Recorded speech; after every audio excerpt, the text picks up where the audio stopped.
हरे कृष्णा।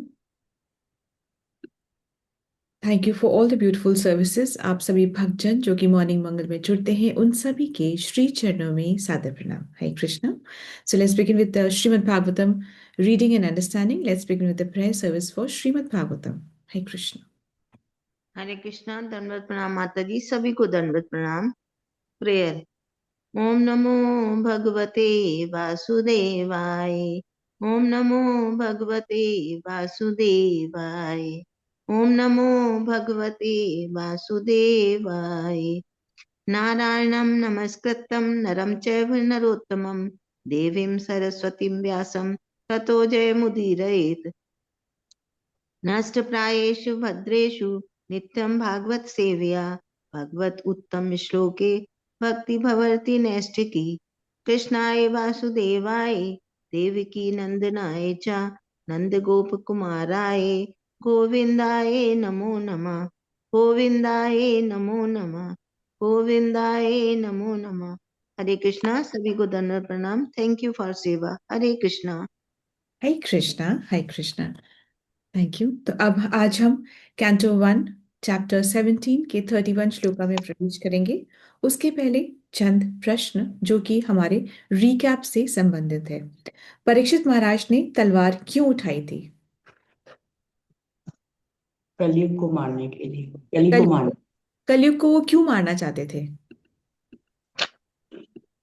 क्योंकि वो गाय का धर्म और धर्म था। क्योंकि वो अधर्म फैला रहा था, इसलिए वो कलयुग को मारना चाहते थे।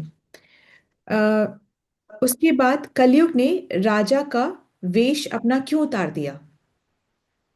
सरेंडर करने के लिए। करने के लिए तो सिर झुका के सरेंडर किया उसके बाद। सरेंडर करने के लिए तो पहने पहने भी तो सरेंडर कर सकते थे, उन्होंने अपना राजा का वेश क्यों त्यागा? नहीं तो उसे लड़ाई करनी पड़ी और समाधान मिल गया वैसे। धर्म में नहीं तो वो राजा का वेश में रहेगा तो क्षत्रिय धर्म में है तो युद्ध करने का, इसीलिए वो बिल्कुल ठीक। राजा का वेश कर। Very nice, very nice. छतरी नहीं था। हाँ, क्योंकि वो क्षत्रिय वेश में हो, राजा है, क्षत्रिय है, तो क्षत्रिय का धर्म है युद्ध करना। इसलिए उसने वो वेश ही उतार दिया, क्योंकि उसको पता था मुझ में तो ये सामर्थ्य है नहीं कि मैं युद्ध कर पाऊंगा। तो इसलिए उन्होंने अपना वो वेश ही, क्षत्रिय वेश ही उतार दिया, ऑर्डिनरी बन गया। परीक्षित क्यों हंसे? परीक्षित हंसे थे ना, जब वो सरेंडर हो गया, हाथ में तलवार है, दिख रहा है, फिर हंसने लगे। क्यों हंसे वो? मतलब खुश, मुस्कुराए। क्यों मुस्कुराए? प्रसन्न नहीं हुए पर मुस्कुराए, तो क्यों मुस्कुराए वो? क्योंकि उसने हाथ थप्पड़ कर दिया था और शरण में लेने के बाद वो उसको मार नहीं सकते थे। हाँ, तो वो बोले थे कि देखो, मैंने मैंने सोचा था कि मैं इसको मार दूंगा, हम्म। और अभी मेरे ही शरणागत हो गया। तो अब मुस्कुरा रहे कि देखो अब क्या क्या करें। फिर परीक्षित ने कलयुग को जब तलवार उठाई थी मारने के लिए, तो मारा क्यों नहीं? क्योंकि वो शरणागत सरेंडर शरण में आ गए थे वो उसकी। और शरणागत इनका धर्म है। हाँ, जो शरणागत को माफ करना धर्म है। राजा का धर्म होता है, जो शरणागत हो गया उसको माफ करना उसका धर्म होता है। तो यदि से वो मार देता, क्षमा ना करता, तो वो खुद ही अधर्म की स्थापना कर देते। तो इसलिए ठीक है। It's very nice. Thank you so much for such attentive hearing and remembering. Thank you so much. अब हम आते हैं 31 श्लोका पे। राजो उवाच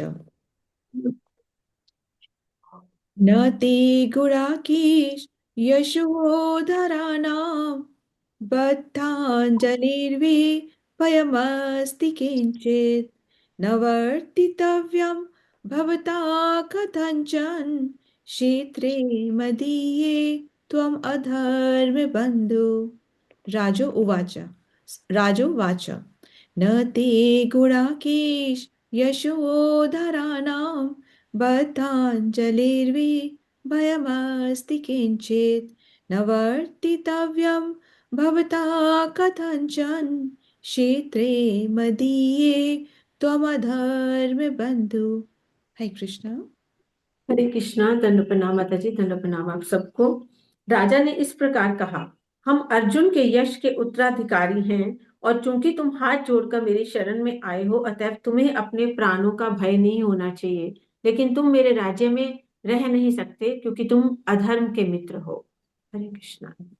न ते गुड़ाकेश, गुड़ाकेश यहाँ किसको कहा जा रहा है? यहाँ पे गुड़ाकेश अर्जुन को कहा जा रहा है। अर्जुन। गुड़ाकेश का मतलब क्या है? जिसने अपनी निद्रा पे, वेरी नाइस माता जी, जिसने अपनी निद्रा पे विजय पा ली। तो ये ऐसा हमें कब पता चलता है? तो एक बार जब द्रोणाचार्य पांडवों का मार्गदर्शन कर रहे थे, जब वो शिक्षा दे रहे थे, शस्त्र अस्त्र और शस्त्र की को सिखा रहे थे, उस समय पे उन्होंने अपनी पत्नी से ये कहा हुआ था कि इनको रात्रि के समय में भोजन न न दिया करें। ठीक है। तो ऐसा इसकी भी वजह थी। तो एक बार ऐसा हुआ था कि कुछ संध्या की बेला थी, संध्या के समय थी, it was dark in the evening, और दीपक हवा के झोंके से बुझ गया, और उस समय पे वो लोग रात्रि का भोजन, मतलब शाम का, संध्या का भोजन ले रहे थे।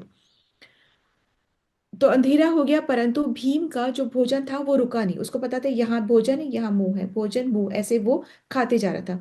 तो ये देख करके अर्जुन को लगा कि जब वो अंधेरे में भी भोजन खा सकता है, तो मैं अंधेरे में तीर क्यों नहीं चला सकता। तो ऐसा सोच करके उसने रात में सोना छोड़ दिया और तीर चलाने की वो प्रैक्टिस करने लग गया था। तो उसने अपनी निद्रा पे विजय पा ली थी, इसलिए उसका नाम जो है गुड़ाकेश भी है। इसलिए अर्जुन को गुड़ाकेश कहते हैं। तो न ते गुड़ाकेश यशोधरानम, यशोधरानम मतलब जो यश को धारण करता है। तो यहाँ पे ये कहा जा रहा है कि जैसे अर्जुन अपने शरणागत को कभी भी नहीं वध करते, जैसे अर्जुन अपने शरणागत का कभी भी वध नहीं कर, उन्होंने कभी भी नहीं करा, हमेशा जो शरणागत है उसकी रक्षा करी है, ऐसे यश वाले जो अर्जुन हैं उनकी ही वंशज से मैं हूं। मतलब उसी प्रकार उस यश को मैं भी धारण करने वाला हूं, क्योंकि मैं भी उनका वंशज हूं। तो अब जब तुमने मेरी शरण ले ली है, तो तुमको भी डरना नहीं चाहिए, भयभीत नहीं होना चाहिए, कि क्योंकि मैं तुमको मारने वाला नहीं हूं। अब यदि कली कहे तो ठीक है, तो अगर आप मुझे नहीं मारेंगे तो क्या मैं आराम से यहाँ पे कहीं भी रह सकता हूँ? तो परीक्षित कहते नहीं, मारूंगा नहीं, पर तुम यहाँ रह भी नहीं सकते हो। मेरे राज्य के किसी भी क्षेत्र में तुम किराए पर भी नहीं रह सकते हो। एक्चुअली में तो सारा क्षेत्र उन्हीं का था। तो किसी भी क्षेत्र में क्या, अगर आप कह रहे हो कि धरती पर ऐसे तुम समुद्र में रह सकते, नहीं, तुम, मैं सब, परीक्षित तो सबका, पूरी पृथ्वी के राजा थे। तो वो कह रहे हैं कि तुम किराए पे भी तुम कहीं नहीं रह सकते हो। तो अगर वो बोले कि क्यों, ऐसी मैंने क्या गलती कर दी, तो बोले कि तुम अधर्म के बंधु हो। मतलब तुम, you are from the family of adharma. Family, तुम्हारा जो फैमिली रिलेशन है, वो तुम लीनेज, तुम अधर्म के लीनेज से हो, इसलिए तुम यहाँ पर नहीं रह सकते हो। तुम्हारी जो वंशावली है वो अधर्म की वंशावली है। ऐसे ही बोलते हैं, अधर्म बंधु। एक जैसे कभी कभी बोलते हैं ना कि ब्राह्मण बंधु, मतलब कि तुम ब्राह्मण की फैमिली से हो, परंतु तुम्हें ब्राह्मण के गुण नहीं है। ठीक है। तब अधर्म, कौन है ये अधर्म? अधर्म एक्चुअली में ब्रह्मा के पुत्र हैं, और अधर्म की पत्नी का नाम है झूठ मतलब मृषा, झूठ। और इनकी संतानें जो है, इनकी जो पहली संतान है वो दंभ और माया है। ये दोनों भाई बहन हैं, पर फिर इन्होंने अपने में अपने आप ही शादी कर ली। क्यों कर ली? अब भाई बहन ने शादी कर ली, यही तो अधर्म है ना। अधर्म की, जब अधर्म है तो सारे गलत कार्य ही करेंगे। तो दंभ और माया इनके पुत्र और पुत्री हैं। और फिर दंभ और माया की जो संतान है वो है लोभ और निकृति। ठीक है। और उनकी जो संतान है वो है क्रोध और हिंसा। फिर उनकी संतान है कली और दुरित। तो इस तरीके से जो कली की जो वंशावली है वो अधर्म की है। तो इस तरीके से ये पूरा श्रीमद् भागवतम में 4.8.2 में पूरा दिया हुआ है। और कहते हैं जो इस 4.8.2 का 3 बार भी अगर अध्ययन करता है, पाठ करता है, मतलब पढ़ता है उसको, तो उसके पाप नष्ट हो जाते हैं। सो ऐसे हर एक श्लोक बहुत बहुत बहुत इंपॉर्टेंट है। तो यहाँ पे कहा जा रहा है कि तो ये तुमको डरने की जरूरत नहीं। अब जैसे न ते गुड़ाकेश यशोधरानाम, तुमको कोई भय डेफिनेटली नहीं होना चाहिए, निश्चित रूप से नहीं होना चाहिए। किससे नहीं होना चाहिए? तो कह रहे मुझसे, मुझसे, मैं जो कि गुड़ाकेश, गुड़ाकेश यानी अर्जुन, मैं जो कि अर्जुन के यश को धारण करने वाला हूं, तो मुझसे तुम्हें कोई भी भय नहीं होना चाहिए। क्यों नहीं होना चाहिए? सेकंड लाइन में कह रहे बद्धांजलि, बद्धांजलि मतलब कि आपने हाथ जोड़ करके जो मेरे सामने आए हो, तो अब आपको अपनी मृत्यु का कोई डर नहीं रहना चाहिए। तो अगर वो कहें कि तो फिर मुझे रहने दो यहाँ पर, मैं कहीं भी रह सकता हूँ यहाँ पे। तो थर्ड लाइन में है, न वर्तितव्यम भवता कथंच, कहीं नहीं रह सकते, आप कहीं नहीं रह सकते। फिर क्षेत्रे मदीय, क्षेत्रे मदीय मतलब मेरे क्षेत्र में आप कहीं भी नहीं रह सकते। आप मतलब किराए पे भी आप कहीं पर भी नहीं रह सकते। परंतु यदि से पूरी पृथ्वी ही अगर परीक्षित की है तब, और तुम्हें कहाँ रहूं, और ये भी बताएंगे। और वो अगर पूछे कि मेरी गलती क्या हुई, तो गलती ये है कि तुम अधर्म बंधु हो, you are from the family of adharma, तुम अधर्म के वंशावली से हो, इसलिए तुम यहाँ नहीं रह सकते। अब जो परीक्षित है उसके पास एक दुविधा है, राजा के पास एक दुविधा है कि कलयुग को ना तो वो मार सकते हैं क्योंकि शरणागत है, और ना ही वो रहने दे सकते हैं। तो अब वो क्या करें? ऑब्वियसली पांडवों की कीर्ति को डुबो करके कली को फलने फूलने की अनुमति नहीं दे सकते। ठीक है, वो अपने जो अपने एंसेस्टर्स की जो कीर्ति है उसको वो डुबा नहीं सकते। ठीक है, तो और ये जरूरी है राजा को देखना कि जो प्रजा है उनके प्रजा के बीच में सत्य संकीर्तन भक्ति ये हो। बाकी चीजें तो डेफिनेटली हो, कि वो एम्प्लॉयमेंट हो, वो अपना पेट भर सके, चोरी ना करें, ऑनेस्टी से रहें, परंतु ये कि वो भक्ति करें ये देखना भी बहुत जरूरी है। ठीक है, अब हम 32nd श्लोका में जाएंगे कि यदि कली कहे कि हमसे क्या गलती हो गई है, तब आगे फिर और वो बताते हैं कि क्या गलती हो गई है। 32 श्लोका है, त्वां वर्तमानं नरदेव देहेषु अनुप्रवर्तो अथम अर्धम पूगा लोभो अनर्थम चौर्यम अनार्थम अहम अहो ज्येष्ठ च माया कलश च दंभ त्वं वर्तमानं न देव देहेषु अनुप्रवर्तो अथम अधर्म पूगा लोगो अनर्थम चौर्यम अनार्थम अहो ज्येष्ठ च माया कलश च दंभा। ठीक है, अब इसके अंदर में है कि अब गलतियां बता रहे कि ये सब देखो सुनो, गलतियों की बोले गलती क्या है, नाम बताओ। अधर्म की वंशावली पर हमारी गलती क्या है, नाम बताइए। तो अब ये सारे नाम, त्वम वर्तमानम नर देव देहेशु, कि तुम्हारे वर्तमान में रहने से, कैसे रह रहे हो वर्तमान में, राजा के वेश में, इस देह में रहने से, अनुप्रवर्तो, अनुप्रवर्तो मतलब कि बढ़ रहा है। भाई क्या बढ़ा है? तब अधर्म पूगा, मतलब पूगा मतलब समूह, कलेक्टिवली, अधर्म कलेक्टिवली बढ़ा है। बढ़ा है, नाम बताओ, ऐसे नहीं समझ में आ रहा, नाम बताओ कि डिफाइन करो क्या बढ़ा है, सही से बताओ, साफ साफ बताओ। तो लोभ हो मतलब कि लोभ बढ़ा है, अनृतम मतलब कि झूठ बढ़ा है, चौर्य मतलब चोरी बढ़ी है, अनार्थ मतलब अशिष्टता बढ़ रही है। ठीक है, हो मतलब कि विश्वासघात, ये सब बढ़ रहा है। ज्येष्ठ, फिर से अनदर लाइन, ज्येष्ठ, ज्येष्ठ मतलब दुर्भाग्य बढ़ा है, माया मतलब छल बढ़ा है, कलह मतलब कलह कलेश, जो बात बात पे लड़ने का जो होता है ना नेचर, ये कलयुग का है। कलयुग में कलह बात बात पे हो सकता है, हम बात बात पे रह सकते, तुम आगे क्यों मैं पीछे क्यों, तुमने होंग क्यों किया, तुम यहाँ से मेरे राइट से कट गए, मतलब जो भी कुछ, हम किसी भी बात पे कलह कर सकते हैं। ये कलयुग का गिफ्ट है, दिस गिफ्ट ऑफ कलयुग। और लास्ट क्या है, दम्भ, दम्भ मतलब अहंकार, जो नहीं है उसको बढ़ चढ़ के बताना, दम्भ, अहंकार ये। तो अब कहने का तात्पर्य ये है कि तुम जो, अब अगर राजा ही गड़बड़ है तो फिर उसकी प्रजा भी ठीक कैसे हो सकती है, वो भी गलत को ही फॉलो करेगी। एक्चुअली कलयुग जो है ना, कलयुग एक कॉन्सेप्ट नहीं है, कलयुग कली पुरुष है, ये हमने अभी देखा है श्रीमद् भागवत में कि कलयुग जो है वो कली पुरुष है। और जो मनुष्य, जो व्यक्ति नाम जप नहीं करेगा, तो कलयुग उसके जीवन में, उसके अंदर हावी हो जाएगा। ठीक है, तो एक्चुअली में कोई भी धर्म, कोई भी धर्म, कोई भी फिलॉसफी जो है, उसमें चार स्तंभ होना जरूरी है। वो कौन से चार स्तंभ हैं हम पढ़ चुके हैं, वी रिमेम्बर। हाँ बिल्कुल सही, बोलिए। तप दया चैरिटी, मर्सी, हाँ cleanliness and truthfulness. ठीक है। तप ऑस्टेरिटी, शौच मतलब क्लेanलीनेस, दया मतलब मर्सी, एंड सत्य, सत्य का मतलब ट्रूथफुलनेस। ठीक है। अब एक ही पैर पे है धर्म। तो कोई भी धर्म जो है उसमें ये चार चीजें होना बहुत जरूरी है, चाहे वो कोई भी हो, इस्लाम हो, क्रिश्चियन, कोई भी धर्म क्यों ना हो, उसमें चार स्तंभ। हम भी जिसको भी फॉलो करें ना, हम जो भी फॉलो करना चाहे, नहीं करना चाहिए, हम कुछ और फॉलो करें, तो वहां पे देखना है कि क्या इसमें चार स्तंभ है। क्योंकि जो धर्म है उसमें है, एक्चुअल में जो क्रिश्चियनिटी है जो भी है उसमें है ये, पर हम उसका परवर्टेड फॉर्म को या इनकम्प्लीट फॉर्म को फॉलो करके खुश हो जाते हैं। ठीक है।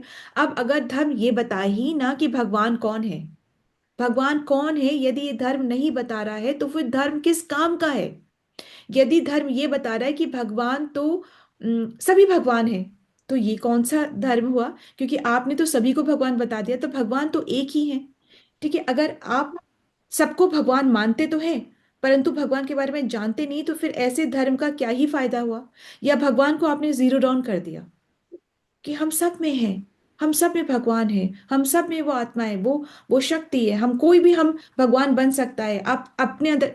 तो फिर धर्म किस बात का है कि जो आपको ये बता ही ना सके कि भगवान कौन है, उनका क्या इंस्ट्रक्शंस हैं, हमें जीवन को जीना कैसे है, सही पाथ पे कैसे चलना है, कर्म का क्या प्रभाव होता है, आगे कंक्लूजन क्या निकलता है, क्या कॉन्सिक्वेंसेस होते हैं, अगर वो हम जान ही ना पाए तो फिर उस धर्म की नॉलेज का क्या ही फायदा हो सकता है।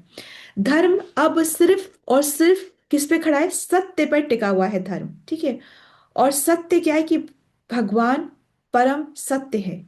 यही सत्य है कि भगवान परम सत्य है। जब हम भगवान को ही नहीं समझेंगे या भगवान कौन है ये ही नहीं समझेंगे, तो फिर हम क्या भगवत गीता समझ पाएंगे। ठीक है। हमको भगवान को समझना। और जब कई बार ऐसे होते हैं, कितनी मोटिवेशनल स्पीचेस होती हैं, लेक्चर्स होते हैं, उसमें से भगवान को तो बाहर निकाल दिया जाता है। भगवान ने ऐसा कहा, वो क्रेडिट को बाहर निकाल दिया जाता है, और फिर कहा जाता है कि I believe in my self, और बाकी वो लेक्चर्स आगे चालू हो जाते हैं। तो ये तो चीटिंग हुई ना। बिना क्रेडिट के आप उस चीज को खुद लेकर के और बोल रहे हो, तो ये तो चीटिंग है। बात सही बोलो या गलत, चीटिंग से बोलना वो भी धर्म की बात नहीं है। That is not also complete truth. And हमें राइट्स है पूर्ण सत्य को जानने का, और यही एक मौका भी है, और हमारा ये राइट्स भी है। एक्चुअली में जो रूढ़ियां होती है ना, जो रिचुअल्स होते हैं, वो भगवत धर्म नहीं सिखाता। ये रिचुअल्स तो बदलते भी रहते हैं, हमारा जो फेथ है वो बदलता भी रहता है, जो हमारा मन है वो डामाडोल होते रहते हैं। जो हमें पहले बचपन में चीजें अच्छी लगती थी वो जरूरी नहीं आज भी अच्छे लगे। जो हम कल उस पे विश्वास था, हम कहीं पेड़ पे ताबीज बांध के आए थे, तो क्या हम वही पेड़ पे ताबीज बांध करके हम टिके रहते हैं। नहीं, कई बार तो ताबीज खोलना भी भूल जाते हैं, धागा बांधे थे धागा खोलना भी भूल जाते हैं। ये आज विश्वास इस पेड़ पे ताबीज पे टिका है, तो कल दूसरे पेड़ के दूसरे धागे पे टिक सकता है। लीडर्स जो है ना, उनको क्या चाहिए कि वो मेक श्योर करें कि जो फॉलोअर्स हैं, वो पिलर्स, धर्म के जो चार पिलर हैं उसको फॉलो करें ही करें। जो चार सिद्धांत है, तप शौच दया सत्य, उसको फॉलो करें। जो लीडर्स बोल दीजिए, या जो धर्म धर्म के जो ध्वजी होते हैं, जो ना फ्लैग होल्डर्स जो होते हैं, वो उनको खुद को ही कई बार नहीं पता होता है कि धर्म क्या है। क्या हमें पता था क्या कि धर्म क्या होता है। श्रीमद् भागवतम पढ़ने से पहले क्या हम जानते थे, क्या हमें ही धर्म की नॉलेज थी कि धर्म के चार स्तंभ होते हैं और अब सिर्फ एक सत्य बचा हुआ है, और धर्म ये होता है, धर्म हमें ये सिखाता है। क्या हम जानते हैं। हम तो धर्म को सिर्फ हिंदू मुस्लिम सिख ईसाई इसी पे लेकर के टिके हुए थे, हम जानते नहीं थे कि ये हमारा बेसिक नेचर है, ये इंस्ट्रक्शंस ऑफ गॉड है, ये भगवान की जो इंस्ट्रक्शंस है उसको धर्म कहते हैं। क्या हम ये बहुत अच्छे से जानते थे, क्या क्लैरिटी के साथ हमें ये पता था। हो सकता है सुना हो, जरूरी है नहीं कि हमें बिल्कुल भी ना पता, हो सकता है सुना हो। क्या हम इस बात को समझ पाए थे। नहीं, मैं तो नहीं समझ पाई थी बिल्कुल भी। सुना जरूर था पर समझे हम बिल्कुल भी नहीं थे। तो अब बताएंगे नेक्स्ट श्लोकांक में कि अब तुम कहाँ रह सकते हो। 33rd में जाते हैं। न वर्ति तव्यम तद अधर्म बंधो धमेन सत्येन च वर्ति तव्य ब्रह्मा वर्ते यत्र यजन्ति यज्ञैर यज्ञेर यज्ञेश्वरम यज्ञ वितान वियज्ञ नवर्तितव्यं तद अधर्म बंधो धर्मेण सत्यंच वर्तितव्ये ब्रह्मवर्ते यत्र यजन्ति यज्ञेर यज्ञेश्वरम यज्ञवितान विज्ञा। जी। अतः हे अधर्म के मित्र, तुम ऐसे स्थान में रहने के योग्य नहीं हो जहां पर बड़े बड़े पंडित पूर्ण पुरुषोत्तम भगवान को प्रसन्न करने हेतु सत्य तथा धार्मिक नियमों के अनुसार यज्ञ करते हैं। हरे कृष्णा। हरे कृष्ण माता जी। जस्ट 33rd जो है ना, इसको थोड़ा, अच्छा ठीक है, थोड़ा सा और पढ़ लीजिए माता जी, just read a little. Yajneshwar या पूर्ण पुरुषोत्तम भगवान समस्त प्रकार के याज्ञिक अनुष्ठानों के भोक्ता हैं। ऐसे याज्ञिक अनुष्ठान विभिन्न युगों के लिए शास्त्रों में भिन्न भिन्न रूप से बताए गए हैं। दूसरे शब्दों में यज्ञ का अर्थ है श्री भगवान की श्रेष्ठता का स्वीकार करना और इसके लिए ऐसे कर्म करना जिनसे श्री भगवान सभी प्रकार से संतुष्ट हो। नास्तिक लोग ईश्वर के अस्तित्व में विश्वास नहीं करते और वे श्री भगवान को प्रसन्न करने हेतु कोई यज्ञ नहीं करते। कोई भी स्थान या देश जहां श्री भगवान की श्रेष्ठता स्वीकार की जाए तथा यज्ञ संपन्न होता हो, वह ब्रह्मावर्त कहलाता है। विश्व के विभिन्न भागों में भिन्न भिन्न देश हैं और इनमें से प्रत्येक देश में परमेश्वर को प्रसन्न करने हेतु विभिन्न प्रकार के यज्ञ हो सकते हैं, लेकिन उन्हें प्रसन्न करने का मुख्य उद्देश्य श्रीमद् भागवतम में दिया गया है और यह है सत्य। धर्म का मूल सिद्धांत सत्य है और सभी धर्मों का परम लक्ष्य श्री भगवान को प्रसन्न करना है। इस कलियुग में यज्ञ का सबसे बड़ा सामान्य सूत्र संकीर्तन यज्ञ है। यह मत उन पंडितों का है जो यज्ञ विधि का प्रचार करना जानते हैं। भगवान श्री चैतन्य ने यज्ञ की इस विधि का प्रचार किया और इस श्लोक में यह जाना जा सकता है कि संकीर्तन यज्ञ को कहीं भी कली को भगाने हेतु तथा मानव समाज को कली के प्रभाव का शिकार बनने से बचाने हेतु संपन्न किया जा सकता है। देखा आपने कितना, हम कितने फॉर्चुनेट हैं। कह रहे हैं साफ साफ, भगवत श्रीमद् भागवतम में साफ साफ कहा जा रहा है कि जहाँ पर संकीर्तन यज्ञ होता है वहाँ कली का प्रवेश निषेध है। तो हम जो यहाँ पे श्रीमद् भागवतम की क्लास में आते हैं, सेशन में आते हैं, सिर्फ सुनते हैं, सिर्फ बैठते हैं, सिर्फ वो एफर्ट करते हैं यहाँ आने के लिए, तो उससे भी हम कली के प्रभाव से बचे हुए हैं। यहाँ पे एक शब्द आता है ब्रह्मवर्ता। ब्रह्मवर्ता इसका मतलब ये है कि जहां पर भी भगवान के लिए यज्ञ हो रहा है वो जगह ब्रह्मवर्ता है। तो आप अपने घर को भी इस तरीके से ब्रह्मवर्ता बना सकते हैं, सिर्फ और सिर्फ एक छोटा सा, अगर आप भगवान का संकीर्तन यज्ञ करते हैं। ये यज्ञ है, ये यज्ञ है एक्चुअली में। सिर्फ से कुंड के अंदर में कुछ सामग्री डाल करके उसमें घी अर्पण करना, वो यज्ञ से, ये युग में जो यज्ञ बताया गया है वो संकीर्तन यज्ञ है। तो अब जो ये लाइन में बता रहे हैं कि न वर्तितव्यम तद अधर्म बंधो, अतएव तुम नहीं रह सकते हो। कौन? तुम। किसको बोला जा रहा है? कली पुरुष जो है उसको तुम नहीं रह सकते। क्यों नहीं रह सकते? क्योंकि तुम अधर्म के बंधु हो। फिर धर्मेन सत्यन च वर्तितव्य कहा जा रहा है कि कहाँ नहीं रह सकते, जरा बताइए। तो जहां पर धर्म से, सत्य से, ये दो पॉइंट्स बहुत इंपॉर्टेंट है। धर्म से, जहां सत्य से। धर्म और सत्य को अलग अलग क्यों बोला गया है? कि धर्म से, जहां सत्य से, एक्चुअली सत्य जो है वो धर्म का रूट है, जो जड़ है वो सत्य है, बचा हुआ भी सत्य है, और धर्म का जो रूट है वो भी सत्य है।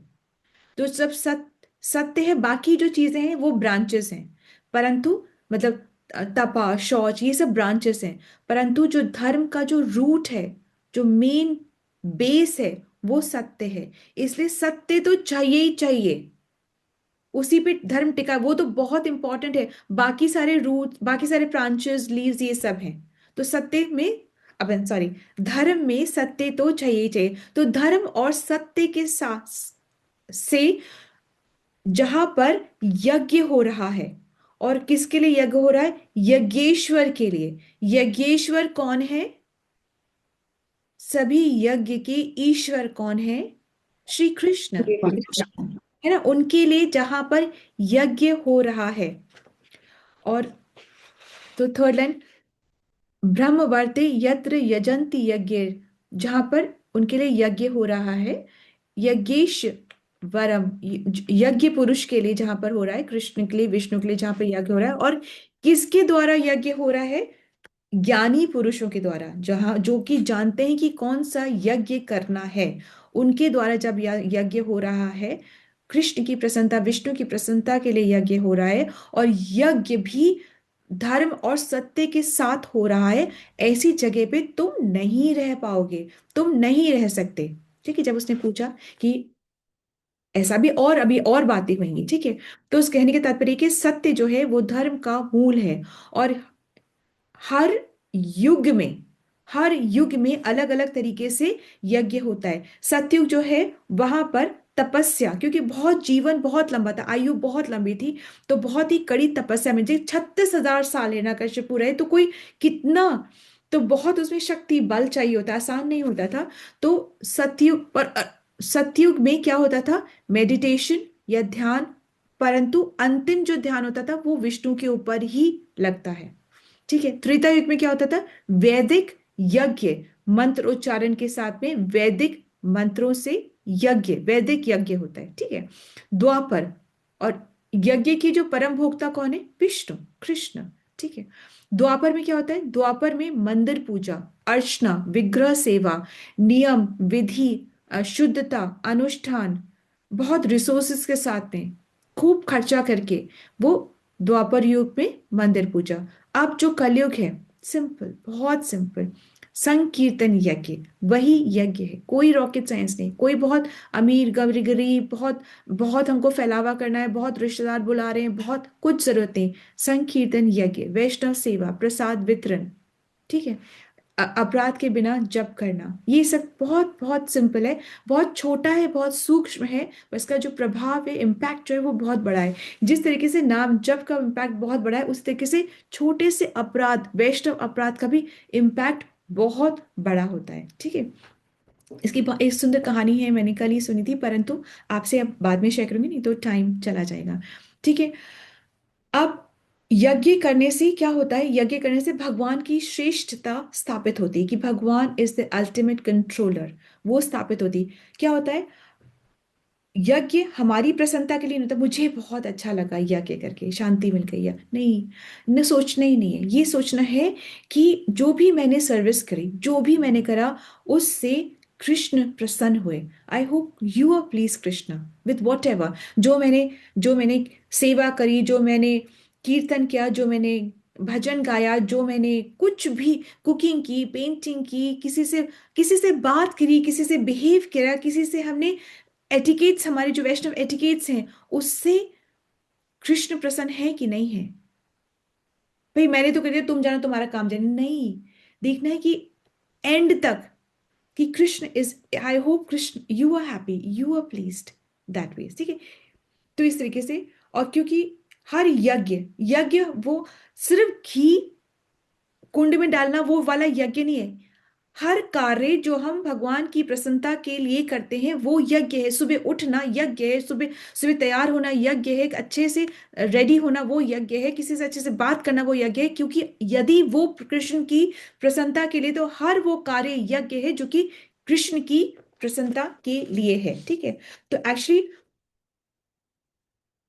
हमारी लाइफ में अगर सेंटर पॉइंट में भगवान नहीं, तो यानी कि सत्य नहीं, और अगर सत्य नहीं तो यानी कि धर्म नहीं, और अगर के धर्म नहीं तो सब कुछ आडंबर है, फिर तो कोई फायदा ही नहीं, सब कुछ आडंबर है। ठीक है, अभी कल क्वेश्चन मैंने सुना था, वो मुझसे आप मुझे मैं आपसे, और ये बहुत चर्चा में चल रहा है क्वेश्चन, क्योंकि ये कि जनवरी ऑफ जयपुर में भी ये क्वेश्चन चला था, तो जिन्होंने अटेंड किया था, तो ये क्वेश्चन चला था कि इतना कुछ हो रहा है तो भगवान अभी तक चुप क्यों बैठते हैं, है ना? एक ही क्वेश्चन, अगर आपसे कोई पूछे कि भगवान अभी तक चुप क्यों बैठे रहते हैं, भगवान चुप क्यों बैठते हैं, अगर अगर भगवान हमारे अंदर ही है, तो अगर भगवान हमारे अंदर है, तो और कलयुग भी अगर हमारे अंदर है, तो भगवान फिर कलयुग को हटा क्यों नहीं देते, भगवान चुप क्यों बैठे रहते हैं?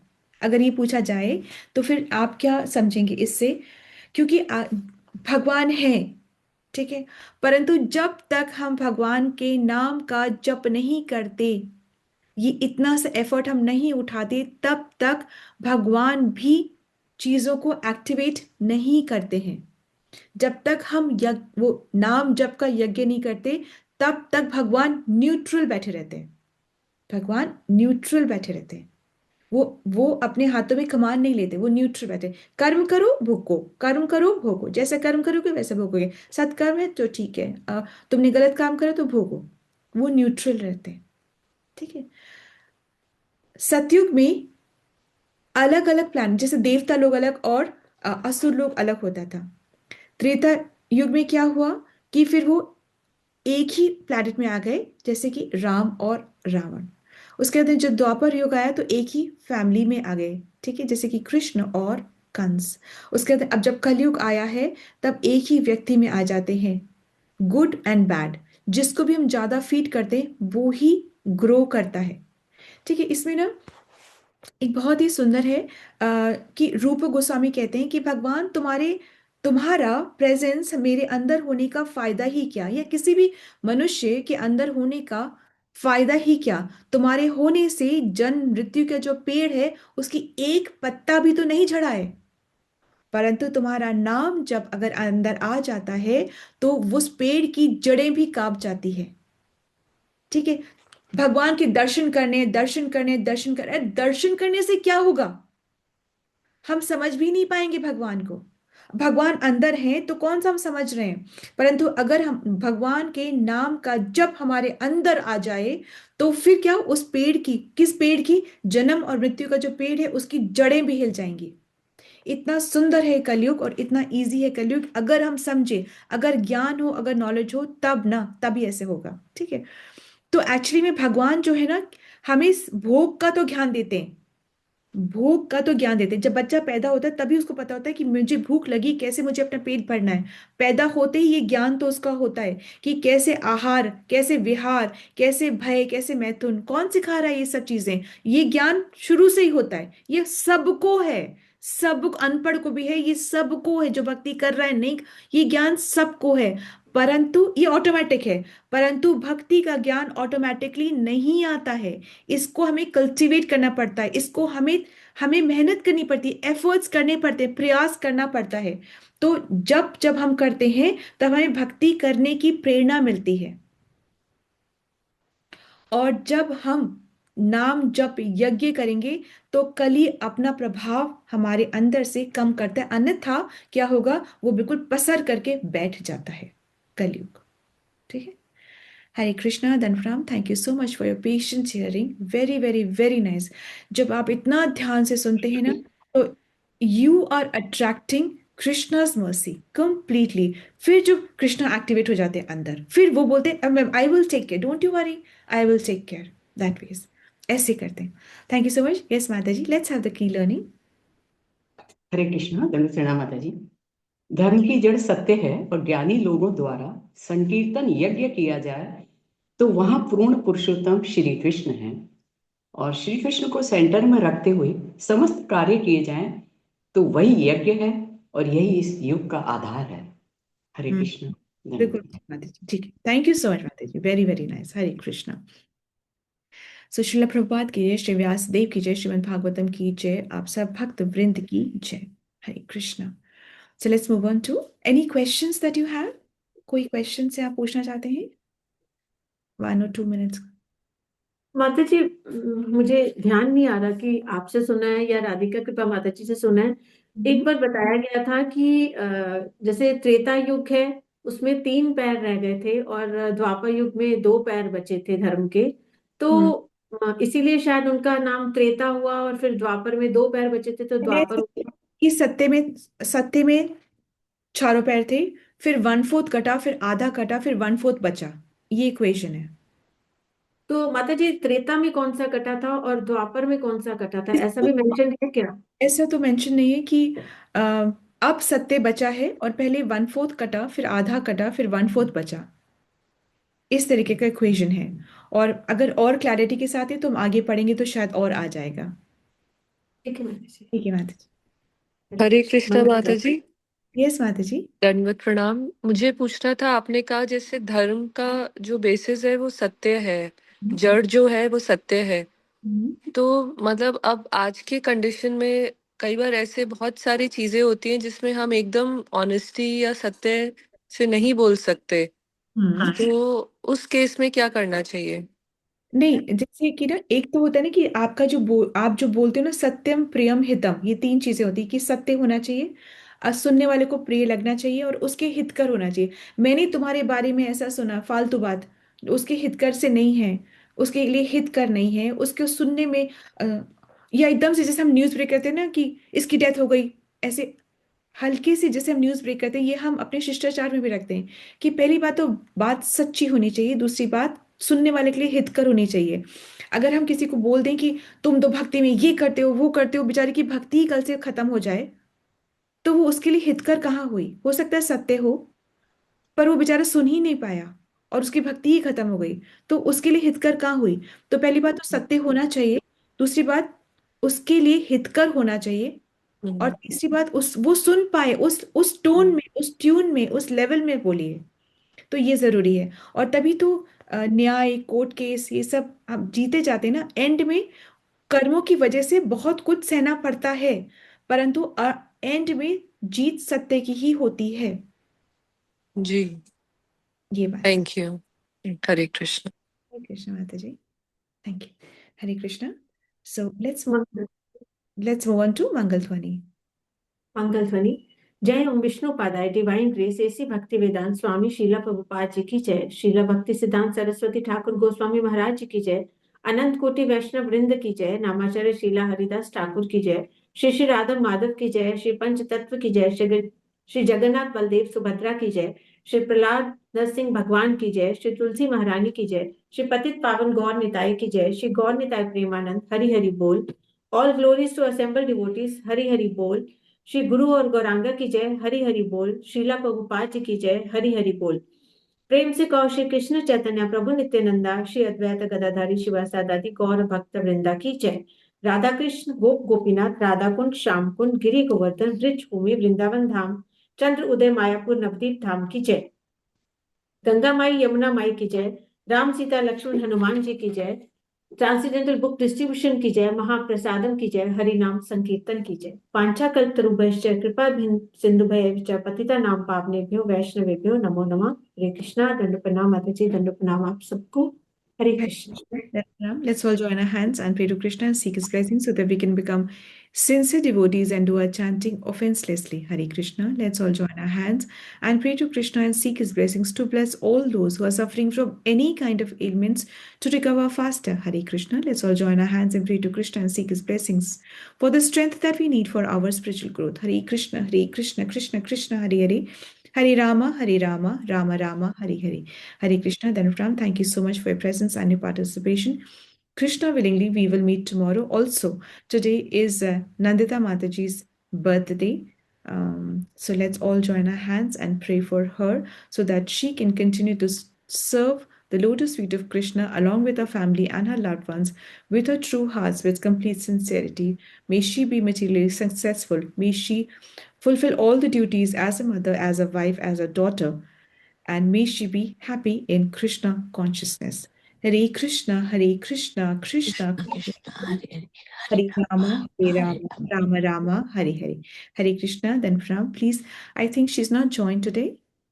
If you can take the effort of wishing her individually, it'll be very, very nice. It always makes somebody feel very happy when they are made to feel remembered, special, and loved. And that's what Vaishnav etiquettes are also about. Vaishnava etiquette यही है कि हम दूसरों को खुश, special और included feel कराएं। सुंदर, थैंक यू सो मच। हरे कृष्णा, धन्यवाद। हरे कृष्ण माता जी धन्यवाद प्रणाम सबको। हरे कृष्ण माता जी दंडवत प्रणाम। हरे कृष्ण माता जी दंडवत हरे प्रणाम। कृष्ण माता जी, दंडवत प्रणाम। हरे कृष्णा, दंडवत प्रणाम कृष्ण सभी माता को। जी हरे दंडवत कृष्णा प्रणाम। माता जी दंडवत प्रणाम सबको। दंडवत प्रणाम। हरे हरे कृष्ण माता कृष्णा जी दंडवत सबको प्रणाम। दंडवत प्रणाम। Pram Veera Mataji, Hare Krishna. So I end the session. माता जी दंडवत प्रणाम। Ram Mataji.